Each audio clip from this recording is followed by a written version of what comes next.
In the Bible, we see that Jesus walked in tremendous power. He healed the sick, cast out demons, and even raised the dead. What was Jesus' secret? How was it that every prayer he prayed got answered? Some people say that, oh, it's because Jesus is God, so all of his prayers were answered. That Jesus is Jesus, but we aren't as powerful as he is. That is wrong thinking. Because Jesus says in the Bible, "Truly, truly, I say to you, whoever believes in me will also do the works that I do. And greater works than these will he do, because I'm going to the Father." Jesus clearly tells us in the Bible that we can do greater works than he did. If Jesus can heal a single woman with the issue of blood, we can heal entire nations through the power of Christ. If Jesus could set a man free from a legion of demons, we can destroy generational curses over entire bloodlines. If Jesus could feed 5,000 people with 5 loaves and 2 fishes, we can feed entire nations whose communities are starving. If we are told to walk in more power and miracles than Christ, then why aren't we in our lives? How do we walk in that power? What was Jesus' secret to getting every prayer answered? Let's turn to Mark 11, verse 24. Therefore, I say to you, whatever things you ask when you pray, believe that you receive them, and you will have them. One of the most powerful spiritual principles in the New Testament is faith. If you notice, in every miracle of Jesus, faith is required. Faith is spiritual energy that powers miracles. Just like how gas powers a car, faith powers miracles. So, just like how a car without gas is useless, prayer without faith is useless. I'll say that again.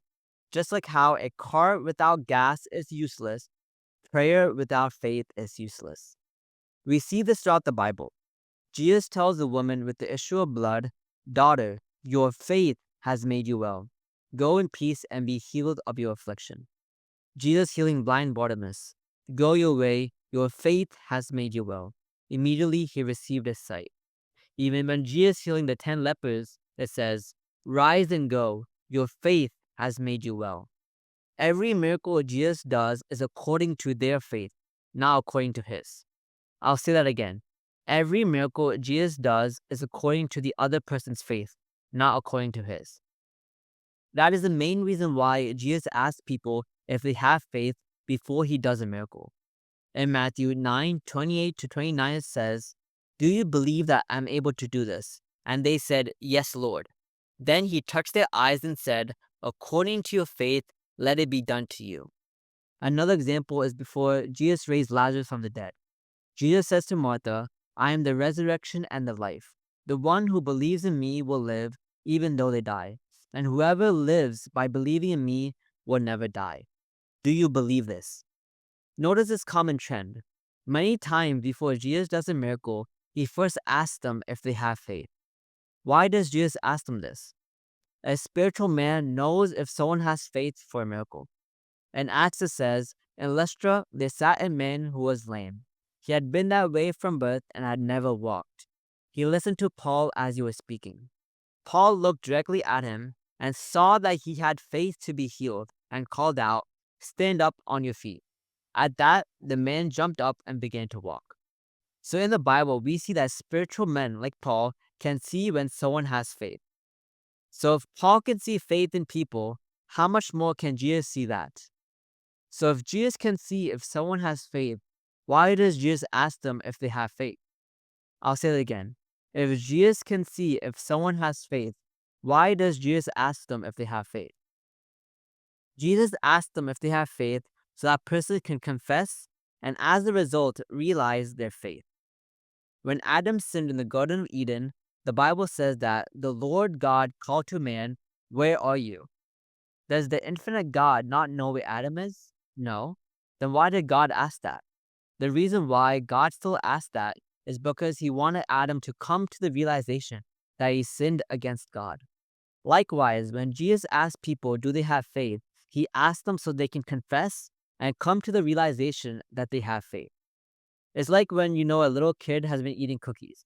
You see crumbs all over their face, but you still ask if they've been eating cookies so they can reveal what is hidden in their heart.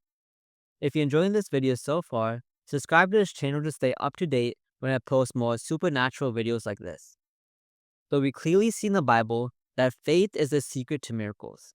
So how did Jesus use faith to get every prayer answered? How did Jesus develop faith that easily generates miracles? As Christians, we know that faith is needed in our lives, but no one teaches us practically on how to develop that faith. For example, suppose someone is overweight and not fit. We tell them, oh, go lose weight. All of us know how to lose weight. We all know how to eat healthy, how to go to the gym, how to go walking. But if all of us know how to lose weight, then how come the majority of people are overweight or unhealthy? I'll say it again. If all of us know how to lose weight, then how come the majority of people are overweight or unhealthy? The reason is we know it as head knowledge, but we do not know how to practically apply it in our lives.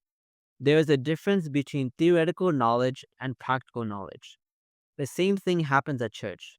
We are told, oh, you need more faith, brother, or that, oh, you need to trust in God's strength more and not in your strength, sister. We all know that. But how do we practically develop that in our lives? No one ever tells us, and because no one tells us, we walk blindly in our Christian lives. Or people give generic advice like, oh, read the Bible more, or do praise and worship, etc. I'm not saying those things are bad. I'm just saying that we aren't taught practically on how to apply these principles in our life.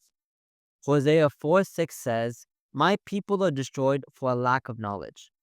Because we lack this practical knowledge, we are destroyed and living like slaves in our day-to-day life. We are a slave to our present circumstances.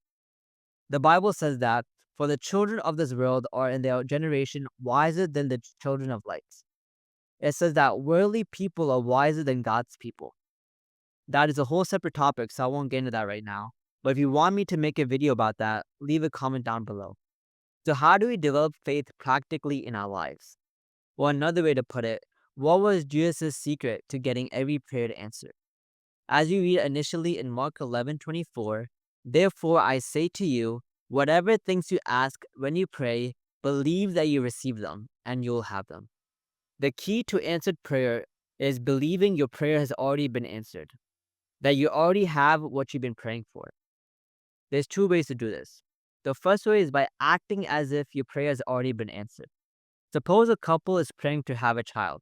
They should act as if they already have that child, meaning they should start buying diapers, baby appliances, cradles, and etc. Or suppose you are praying for a raise at work. Active, you already have that raise. Suppose that the raise gave an additional $1,000 a month. If you had that additional $1,000, what would you do with it? Begin planning, begin budgeting. That is faith. Acting as if you already have it is taking a step of faith. The second way is by visualizing a prayer coming true.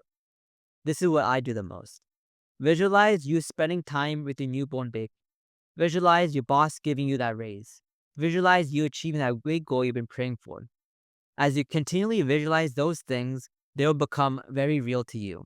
You will feel as if you already have those things. And as Jesus says, believe you already have it, then you will. So as you begin to visualize you experiencing those things, you will develop the faith that you receive that blessing. We think that we can only be happy when our present circumstances make us happy.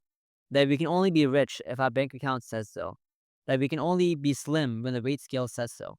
But that is not how reality works. God said to Abram, no longer shall your name be called Abram, but your name shall be called Abraham, for I made you a father of many nations. Even before the physical realm manifested it, Abram took the step of faith and convinced himself that he is already the father of many nations. Just like how a mirror can only smile back when you first smile, the physical realm is just a reflection of the spiritual. So only when we change the spiritual realm or our internal realm does the physical realm change. Thank you for watching. If you enjoyed this video, subscribe to this channel to stay up to date when I post more supernatural videos like this. See you in the next video.